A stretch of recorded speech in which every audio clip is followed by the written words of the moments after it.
Suatu hari, saat kota Madinah sedang dalam suasana aman dan tenang, terlihat dari tempat ketinggian di pinggir kota debu tebal yang mengepul ke udara. Debu itu semakin meninggi, bergumpal-gumpal hingga hampir menutup angkasa. Angin yang bertiup menyebabkan gumpalan debu dari butiran-butiran pasir Sahara yang lembut dan terbang menghampiri pintu-pintu rumah di Madinah dan berhembus dengan kuatnya di jalan-jalan. Orang-orang menyangka ada badai yang menyapu dan menerbangkan pasir, tetapi kemudian dari balik tirai debu itu mereka mendengar sebersit kabar tentang kedatangan kafilah besar yang panjang.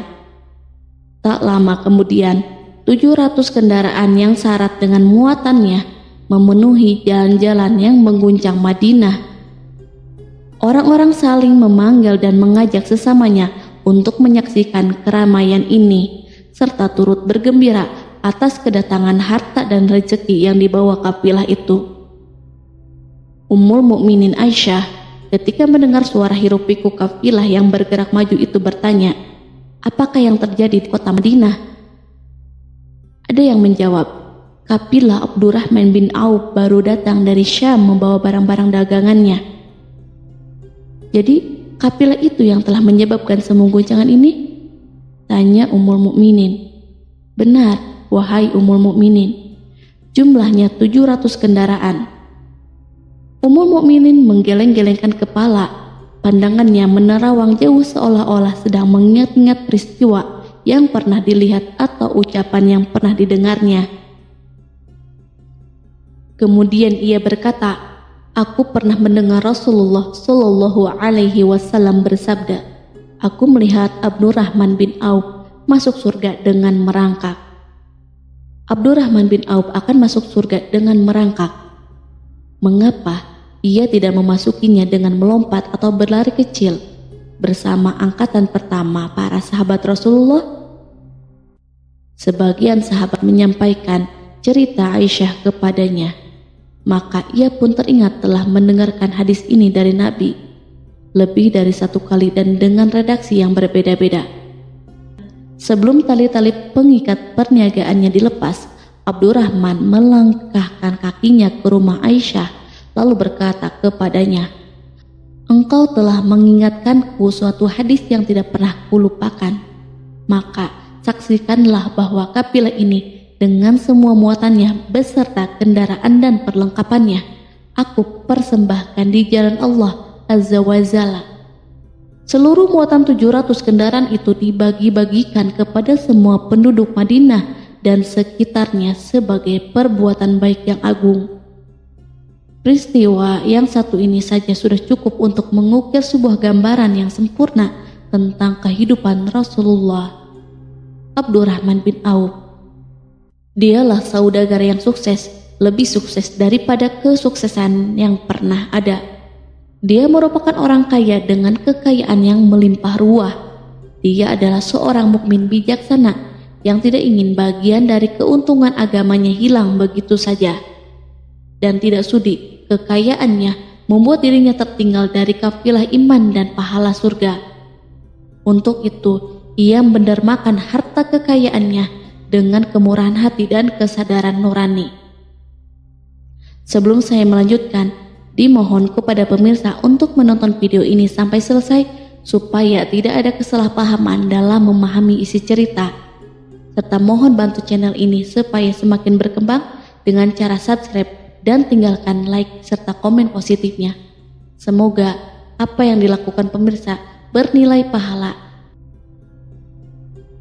Abdurrahman bin Auf adalah salah seorang dari 8 orang yang lebih awal masuk Islam. Abu Bakar datang kepadanya menyampaikan Islam, termasuk kepada Utsman bin Affan. Tidak ada persoalan yang tertutup baginya dan tiada keraguan yang menjadi penghalang. Bahkan dia segera pergi bersama Abu Bakar As-Siddiq menemui Rasulullah untuk menyatakan baiat dan memikul bendera Islam. Sejak menganut Islam sampai berpulang ke rahmatullah dalam usia 75 tahun, ia selalu menjadi teladan yang cemerlang sebagai seorang mukmin yang besar. Hal ini menyebabkan Nabi memasukkannya dalam 10 orang yang telah diberi kabar gembira sebagai ahli surga. Umar radhiyallahu anhu mengangkatnya sebagai anggota majelis syuro yang terdiri dari 6 orang yang merupakan calon khalifah yang akan dipilih sebagai penggantinya. Kala itu Umar berpesan, Rasulullah wafat dalam keadaan ridho kepada mereka. Cepatnya Abdurrahman masuk Islam telah menyebabkan dirinya harus mengalami penganiayaan dan penindasan dari Quraisy. Ketika Nabi Muhammad SAW memerintahkan para sahabatnya hijrah ke Habasyah, Abdurrahman bin Auf pun ikut berhijrah. Ia kemudian kembali lagi ke Mekah, lalu hijrah untuk kali kedua ke Habasyah, dan selanjutnya hijrah ke Madinah. Ia ikut bertempur di Perang Badar, Uhud, dan peperangan-peperangan lainnya. Keuntungannya dalam perniagaan sangat besar hingga mencapai batas yang membuat dirinya sendiri merasa takjub dan heran, sehingga ia berkata, "Sungguh, aku melihat diriku ini seandainya mengangkat batu, niscaya kutemukan emas dan perak di bawahnya." Perniagaan Abdurrahman bin Auf bukanlah jenis perdagangan yang tercela maupun monopoli. Bahkan ia sendiri bukanlah orang yang berlomba-lomba untuk mengumpulkan harta atas dorongan agar menjadi orang kaya. Sekali-kali bukan itu, melainkan suatu amal dan kewajiban yang keberhasilannya akan menambah kedekatan jiwa kepada Allah dan berkorban di jalannya. Abdurrahman bin Auf seorang yang kuat emosi jiwanya, di mana ia menemukan kepuasan emosinya itu dalam amal yang mulia. Apabila ia tidak sedang sholat di masjid dan tidak sedang berjihad dalam peperangan, ia pasti sedang mengurus perniagaannya yang berkembang pesat. Sehingga kapilah-kapilahnya dari Mesir dan Syria membawa ke Madinah barang-barang muatan yang dapat memenuhi kebutuhan seluruh jazirah Arab, baik pakaian maupun makanan. Ia menunjukkan kepada kita bahwa seorang yang kuat emosi jiwanya adalah ketika kaum muslimin hijrah ke Madinah. Rasulullah pada waktu itu menerapkan aturan untuk mempersaudarakan 2 orang sahabat, salah seorang dari muhajirin warga Mekah dan yang lain dari Ansor penduduk Madinah. Persaudaraan ini berjalan dengan sempurna hingga membuat hati terpesona. Orang-orang Ansor yang merupakan penduduk asli Madinah membagi seluruh kekayaan miliknya menjadi 2 dengan saudaranya dari kalangan muhajirin. Bahkan istri pun direlakan. Apabila ia beristri 2, ia pun rela menceraikan 1 untuk diperistri saudaranya.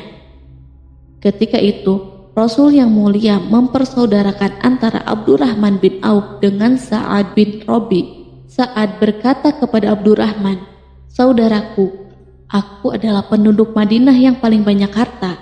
Silahkan pilih separuh hartaku dan ambillah. Aku juga mempunyai 2 istri.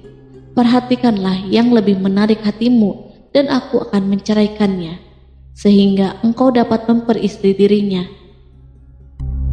Abdurrahman bin Auf menjawab, "Semoga Allah memberkahi dirimu dalam istri dan hartamu. Tunjukkanlah letak pasar kepadaku." Abdurrahman pergi ke pasar. Ia berjual beli di sana dan mendapatkan keuntungan. Kehidupan Abdurrahman bin Auf di Madinah, baik semasa Rasulullah maupun sepeninggal beliau, selalu ditunaikan dengan sempurna untuk memenuhi hak agama ini dan beramal di dunia. Perniagaannya sukses dan menguntungkan, seperti diungkapkan sendiri bahwa seandainya ia mengangkat batu dari tempatnya, pasti ia akan mendapatkan emas dan perak di bawahnya. Salah satu faktor yang membuat perniagaannya berhasil dan mendapatkan berkah adalah karena ia sangat selektif untuk berniaga yang halal dan benar-benar menjauhkan diri dari segala bentuk jual beli yang haram, bahkan yang subhat sekalipun. Selain itu, faktor yang menambah kejayaan dan keberkahannya adalah labanya yang bukan untuk Abdurrahman bin Auf sendiri, melainkan di dalamnya terdapat bagian Allah yang ia penuhi dengan baik. Ia menggunakan hartanya untuk memperkokoh hubungan kekeluargaan dan mengeratkan tali persaudaraan, serta menyediakan perlengkapan yang diperlukan tentara Islam. Bila total perniagaan dan kekayaan yang lainnya ditambah keuntungan yang diperolehnya dihitung, jumlah kekayaan Abdurrahman bin Auf itu dapat diperkirakan dengan memperhatikan jumlah yang dibelanjakan di jalan Allah.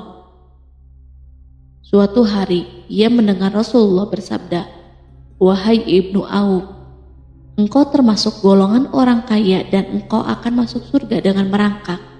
Karena itu, pinjamkanlah kekayaan itu kepada Allah agar Dia mempermudah langkahmu." Sejak ia mendengar nasihat Rasulullah ini dan menyediakan bagi Allah pinjaman yang baik, Allah justru semakin melipat gandakan kekayaannya hingga berlimpah ruah. Suatu hari, ia menjual tanah seharga 40.000 dinar. Kemudian uang itu dibagi-bagikan untuk semua keluarganya dari Bani Juhroh, untuk para istri Nabi, dan untuk kaum muslim yang miskin. Pada kesempatan lain, ia menyerahkan 500 ekor kuda untuk perlengkapan tentara Islam. Pada hari yang lain, ia menyerahkan 1.500 kendaraan unta. Menjelang wafat, ia mewasiatkan 50.000 dinar untuk diinfakkan di jalan Allah. Ia juga berwasiat bagi setiap orang yang ikut perang Badar dan masih hidup, masing-masing mendapat 400 dinar. Hingga Utsman bin Affan juga mengambil bagian dari wasiat itu, meskipun termasuk orang kaya. Ia berkata, harta Abdurrahman bin Auf halal lagi bersih, dan memakan harta itu membawa keselamatan dan keberkahan. Ibnu Auf adalah seorang yang mengendalikan hartanya, bukan dikendalikan oleh hartanya. Sebagai buktinya, ia tidak mau celaka dengan mengumpulkan dan tidak menyimpannya. Bahkan ia mengumpulkannya dengan tetap merendahkan hati dan dari jalan yang halal. Kemudian, harta itu tidak ia nikmati untuk kepentingannya sendiri, melainkan untuk dinikmati bersama keluarga, kerabat, rekan-rekan, dan masyarakat seluruhnya. Karena begitu luas pemberian serta bantuannya, ada yang mengatakan seluruh penduduk Madinah berserikat dengan Abdurrahman bin Auf pada hartanya. Sepertiga dipinjamkannya kepada mereka, sepertiga lagi dipergunakannya untuk membayar utang-utang mereka, dan sepertiga sisanya dibagi-bagikan kepada mereka. Harta kekayaan ini tidak akan pernah membuat kelegaan dan kesenangan pada dirinya selama ia belum menemukan jalan untuk membela agama dan membantu rekan-rekannya. Adapun untuk selain itu, ia selalu merasa khawatir terhadap kekayaannya. Suatu hari dihidangkan kepadanya makanan untuk berbuka, karena waktu itu sedang berpuasa. Ketika pandangannya tertuju pada hidangan tersebut, selera makannya pun bangkit. Namun ia justru menangis sambil berkata, "Mus'ab bin Umair telah gugur sebagai syahid, dan ia jauh lebih baik daripada aku. Ia hanya mendapatkan kapan sehelai kain yang jika ditutupkan ke kepalanya maka kelihatan kakinya, dan jika ditutupkan ke kedua kakinya terbukalah kepalanya. Demikianlah pula Hamzah yang jauh lebih baik daripada aku. Ia pun gugur syahid, dan saat akan dikuburkan hanya mendapatkan sehelai selendang. Dunia telah dihamparkan kepada kami seluas-luasnya, dan hasil sebanyak-banyaknya telah diberikan kepada kami. Sungguh, kami khawatir bila pahala kebaikan kami telah disegerakan balasannya di dunia." Pada peristiwa lain, sebagian sahabat berkumpul bersamanya menghadapi jamuan makan di rumahnya. Tak lama setelah makanan diletakkan di hadapan mereka, Abdurrahman menangis, sehingga rekan-rekannya bertanya, "Apa yang membuatmu menangis?" Ia pun menjawab, "Rasulullah telah wafat, dan semasa hidupnya beliau beserta keluarganya tidak pernah merasakan kenyang makan roti gandum. Apa harapan kita apabila dipanjangkan usia tetapi tidak menambah kebaikan bagi kita?" Demikianlah kekayaannya yang melimpah itu sedikit pun tidak membangkitkan kesombongan dan takabur dalam dirinya. Bahkan orang-orang mengatakan tentang dirinya, seandainya seorang asing yang belum pernah mengenalnya kebetulan melihatnya sedang duduk bersama budak-budaknya, niscaya ia tidak akan bisa membedakan di antara mereka. Tetapi bila seorang asing itu mengenal satu saja sisi jihad Ibnu Auf dan ujian yang dihadapinya, ia pasti langsung mengetahui siapa dia.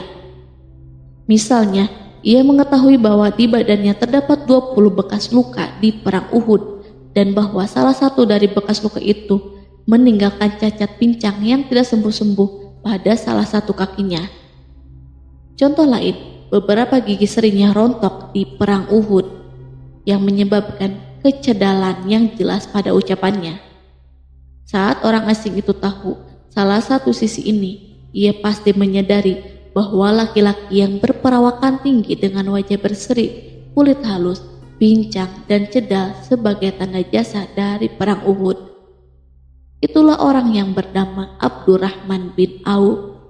Semoga Allah ridho kepadanya dan ia pun ridho kepada Allah. Kita sudah terbiasa memperhatikan tabiat manusia bahwa harta kekayaan itu biasanya menyebabkan seseorang terlalu gandrung untuk memiliki pengaruh guna melindungi kekayaan mereka dan melipat gandakan pengaruh itu.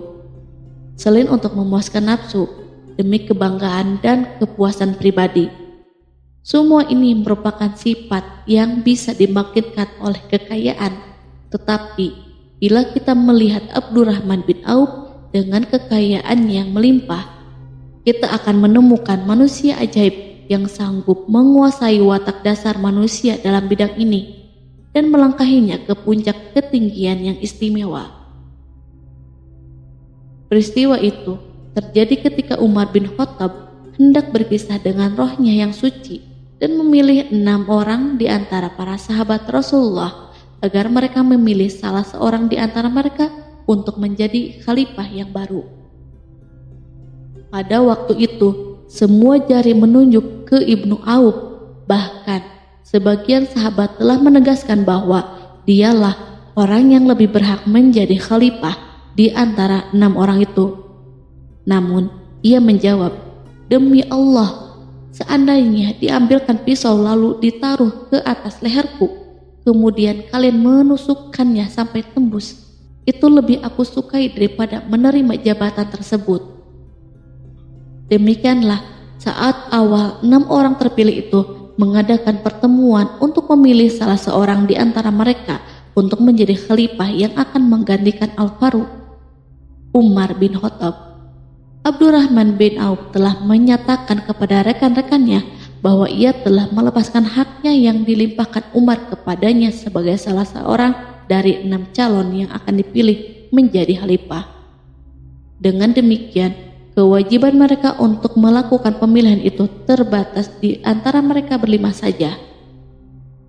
Sikap juhudnya terhadap pangkat jabatan ini dengan cepat telah menempatkan dirinya sebagai hakim di antara 5 orang tokoh terkemuka itu. Mereka menerima dengan senang hati agar Abdurrahman bin Auf menetapkan pilihan khalifah itu terhadap salah seorang di antara mereka berlima. Ali mengatakan, "Aku pernah mendengar Rasulullah menyipatimu bahwa engkau adalah orang yang dipercaya oleh penduduk langit dan dipercaya pula oleh penduduk bumi." Ibnu Auf akhirnya memilih Utsman bin Affan untuk jabatan khalifah dan yang lainnya pun menyetujui pilihannya. Itulah hakikat seorang laki-laki yang kaya raya dalam Islam.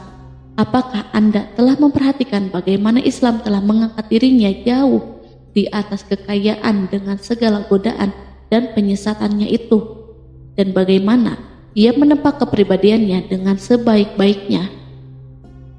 Pada tahun 32 Hijriah, tubuhnya berpisah dengan rohnya. Ummul Mukminin Aisyah ingin memberinya kemuliaan khusus yang tidak diberikan kepada orang lain, dengan memberikan usulan kepadanya ketika ia masih terbaring di ranjang menuju kematian agar bersedia dikuburkan di pekarangan rumahnya berdekatan dengan Rasulullah, Abu Bakar, dan Umar. Namun, ia memang seorang muslim yang telah dididik Islam dengan sebaik-baiknya, sehingga merasa malu bila dirinya diangkat dan disandingkan dalam kedudukan tersebut. Selain itu, ia telah membuat janji dan ikrar yang kuat dengan Utsman bin Maz'un, yakni jika salah seorang di antara mereka meninggal sesudah yang lain, hendaklah ia dikuburkan di dekat sahabatnya itu. Saat rohnya bersiap-siap memulai perjalanan yang baru, air matanya meleleh, sedangkan lidahnya bergerak-gerak mengucapkan kata-kata, "Aku khawatir dipisahkan dari sahabat-sahabatku karena kekayaanku yang melimpah ruah." Namun, ketenangan dari Allah segera menyelimutinya. Lalu senyuman tipis menghiasi wajahnya disebabkan suka memberi cahaya dan kebahagiaan yang menenteramkan jiwa. Ia memasang telinganya untuk menangkap sesuatu, seolah-olah ada suara yang lembut, merdu yang datang mendekat.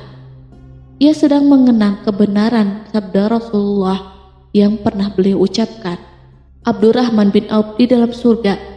Ia barangkali juga sedang mendengarkan janji Allah dalam kitabnya. Orang yang menginfakkan hartanya di jalan Allah, kemudian tidak mengiringi apa yang dia infakkan itu dengan menyebut-nyebutnya dan menyakiti perasaan penerima, mereka memperoleh pahala di sisi Rob mereka. Tak ada rasa takut pada mereka dan mereka tidak bersedih hati. Quran Surat Al-Baqarah ayat 262.